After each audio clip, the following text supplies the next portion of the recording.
Lat Diop vraiment je suis désolé waaw parce que mënuma comprendre nit ku toll ni Lat Diop nekk directeur LONASE ñu bind ko plus de 3 lettres bi Arcos amee ba léegi intervenirul dafay mel ni artistes comédiens yi daal moom bokkul ci bilan moom Lat Diop te dëkk Guédiawaye di sagu Guédiawaye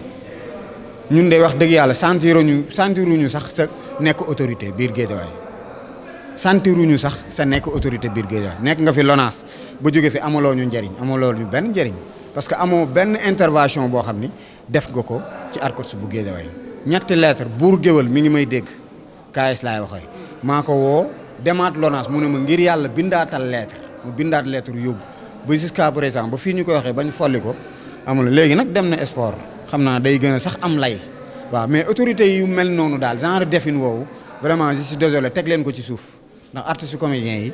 ci réew mi lañ bokk di leen wax ni tam ñun itam comme considéré wuñu ñi ngi ak suñuy parrainage teg Arcos Guédiawaye ñi ngi ak parrainage am teg waaw ku ñu considéré la ku ñu considéré wul nag ñun ku ñu làmb it daj ñu làmb daj ñu suñu bopp waaw léegi daal donc fii ci Guédiawaye daal tere nañ bépp artiste comédien muy topp ci ginnaaw autorité di ko lëmbalal ndax xëy na loolu moo tax respecté wuñu faale wuñu sax maa ngi lancé un appel solennellement képp kuy artiste comédien yi nga nekk fi di dégg sama kàddu am leen fulla am fayda occupé leen première place yi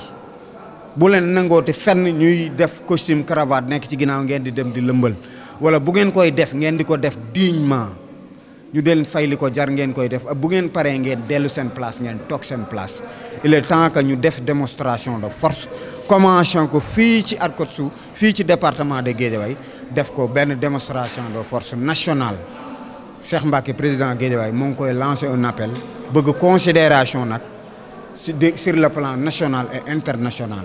seen Thialy Demba Sène je vous remercie maa ngi lay sant di la gërëm merci beaucoup. fi mu tëjee am solo lool wax dëgg yàlla ndax Guédiawaye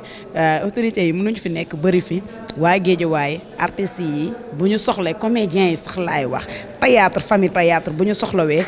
duñ ci gis seen bopp man dama naan rafetlu ma ko Lat Diop nag man xaw ma ba muy toog ba nu muy toogee kan la amal njëriñ Lat Diop wax dëgg yàlla ku ko fi bind fii Guédiawaye du la tontu du la wuyu du la bàyyi xel te rafetul da ngeen a war di geestu di wuyu nit ñi yow Lat Diop nit ñi yow la ñuy waxal xëy na nag léegi moom comme ni ko président waxee yaa ngi sport amalatoo doo amalati famille théâtre njëriñ kon nag geestu leen ñu mbëri sax bu ñu soxlawee dañuy gis ñi ne fii dañ leen di jàppale jënd leen ay t-shirt gunge leen monter théâtre day liggéey de te li muy def fii ci commune bii kenn mënu ko fee def tey théâtre buñ ko bu Arcos bu Guédiawaye génne ñu invité ko mu dem festivalu Tëngéej bee su demee buñ ko laajee fan la nekk Arcos bu Guédiawaye la ñuy wax fan la nekk Wakhinane Nimzatt la ñuy wax bët bu génnee fan la nekk Wakhinane Nimzatt la ñuy wax kon dama ne Guédiawaye gii da ngeen ñoo war a jàppale teete ñu may ñu doole moo rafet